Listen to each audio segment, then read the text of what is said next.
Hi, I'm Tom. Today we're going to go over a little bit more maintenance on Farmall Cub, and they're all pretty similar. This is a 1955 Cub, and they really didn't change the design as far as these maintenance points very much over the years. So today we're going to do the clutch release bearing. I'm going to do the air filter cup, and I'm also going to do the touch control fluid. And while that stuff's draining, I've got a new toolbox to put under the seat. So stick around, and I hope you enjoy the video. Alright, so a few things you're going to need to do this service. You're going to need a grease gun, a rag, you're going to need some kind of catch basin to catch the touch control fluid.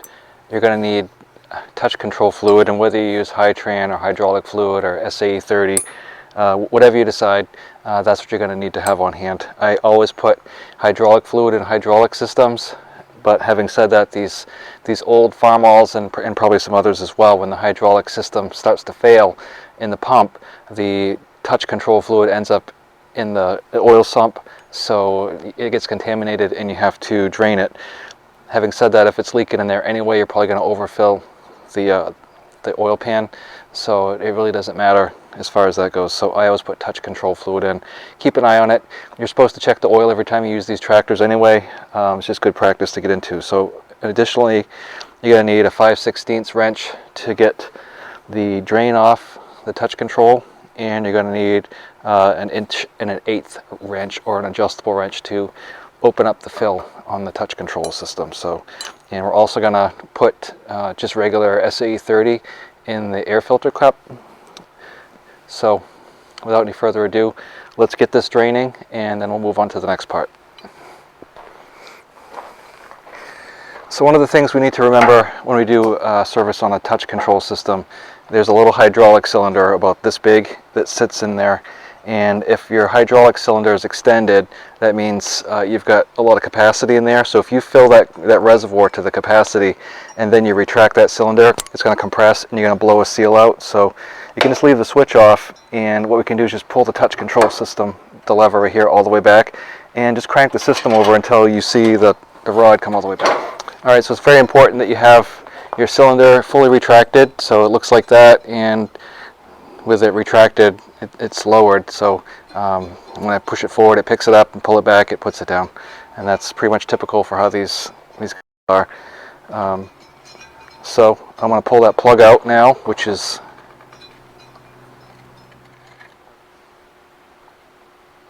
so on the right side of your tractor. If you're sitting in the seat, it'd be on the right side. There's a little tiny square plug right here that sticks out, and if you got a mowing machine on like I do, you're gonna end up getting touch control fluid over everything, so it's just par for the course. I'll kick this under here, make sure I'm gonna get it in the right spot, and then just take this plug out, but be careful you don't drop it, because you don't want to go fishing for it in the oil. And make sure that you put this in a spot that you can find it afterwards, because that's helpful. And sometimes it's under pressure, but it's a low pressure system, so not a biggie. That's why you should stand off to the side instead of in front of it, because you just never know what's going to happen there. So I'm going to let that drain, and as you can see, I've got a new toolbox here.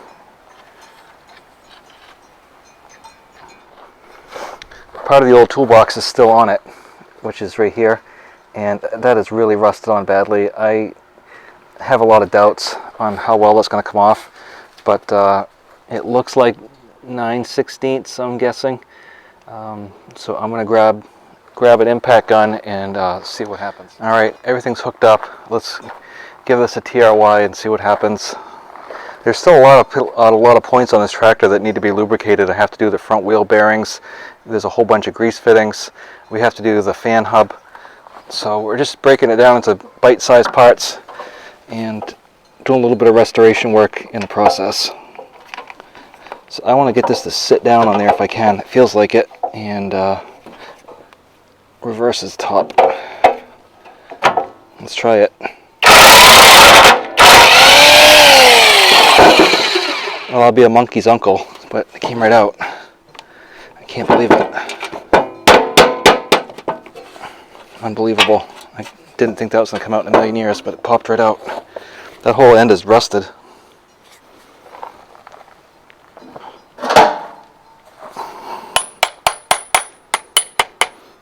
It's the story of my life when I use the impact gun. Is the bolt always gets stuck every time.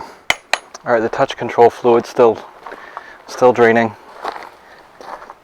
Now these tractors are here with the pan seat. There's two adjustments. You can have the forward and the back, and so there's two bolts here, and this is in the forward position. If I were to take these two bolts out, which doesn't look very promising, I could use these two holes and set it back. So those of you who are long-legged, that's how you move it.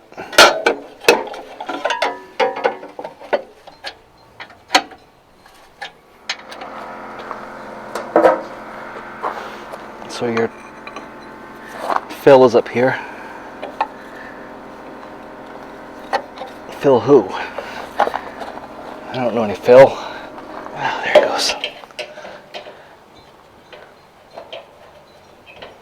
What a mess. I can't tell if that's motor oil or transmission fluid. It's just, or hydraulic fluid. It's just, I don't know, it's a terrible color. The intention on that was to hopefully make it drain a little faster. So here's your bail here on your cup, and that should pop right down. It's kind of a tight squeeze, as is most things on the Cub.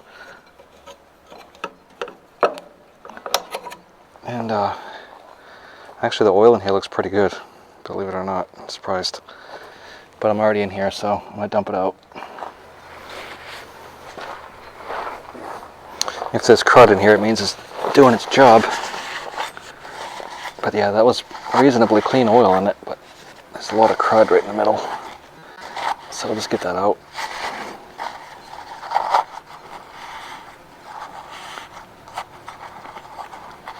And then we're going to wipe around the edge here. I don't want to put dirt back in it, and then we're just going to wipe this real quick.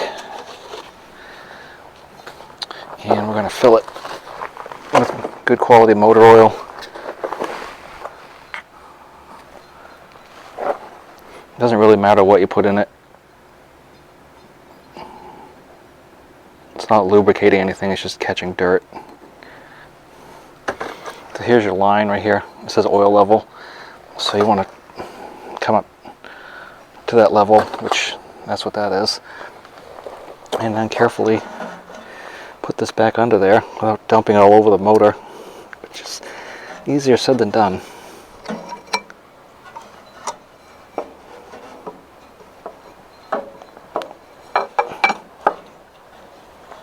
So we'll turn it so we can see it, and then pop that down.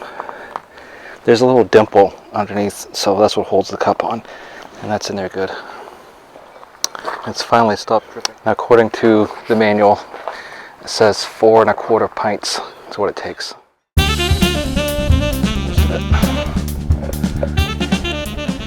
Put that plug back in.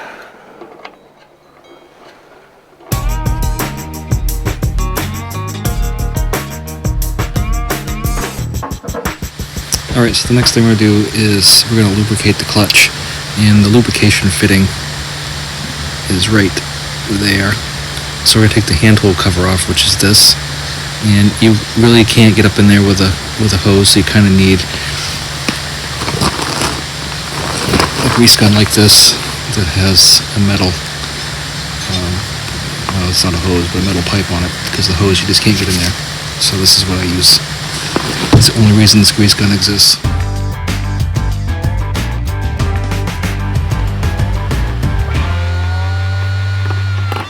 You can see with light, but there's the grease fitting right there.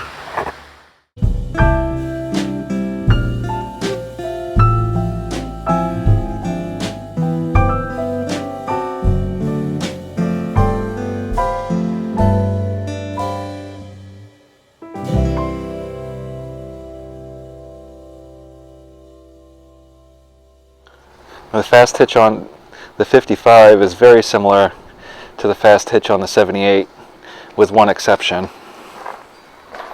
Actually, there's two exceptions. The optional cushion spring is not here, and the depth control is kind of a holdover from the previous model Cub. And this Cub right here, you can see, it has the cushion spring on it right here. And what I'm told is this bracket right here, a lot of times, I don't know what happens to it, but I've checked a lot of the junkyards and they can come up with the spring, but they can't find that bracket. And I guess you could have one made, but they're kind of useless if you don't have both pieces.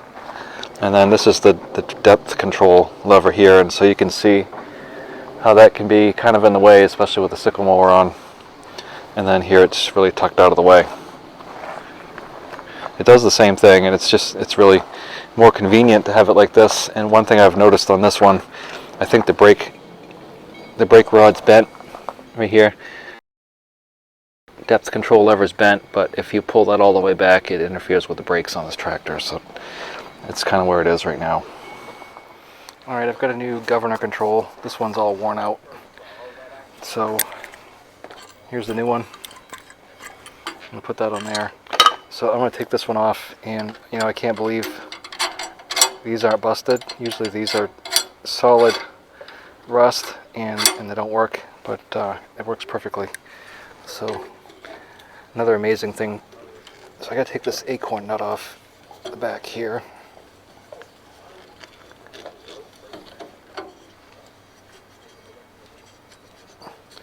That's what holds this on. And then I can drive this out. This whole thing comes off. I think, yeah, there's a tiny cotter pin on there, so I can get that off with these channel locks. He said he used the sickle bar mower, but I don't know what he cut with it, because so here's your knife section right here, and that's supposed to wear on or run on that ledger plate. So this one's good, and the first 4 or 5 are good, and then you get down here and you see this space, so that's not going to cut first. So either something's bent, or I have to put a shim in the back here, which a lot of times you just put a washer in behind it, in between here and here. That finger up, or rock guard, whatever you want to call it.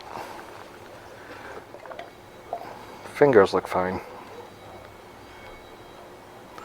The knife doesn't.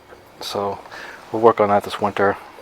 That pitman looks pretty shoddy, but amazingly all the pieces are here. It's got the stay rod, and you got the drag link. A lot of times those things are missing, so at least it's complete.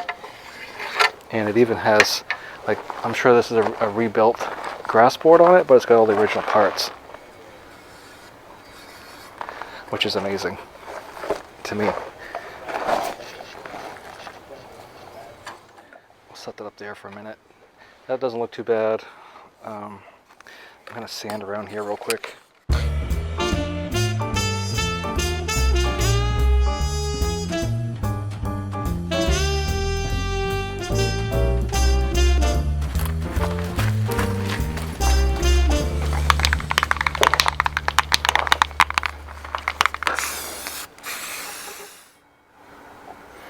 Well, one more small thing to do before I put a bookmark in this.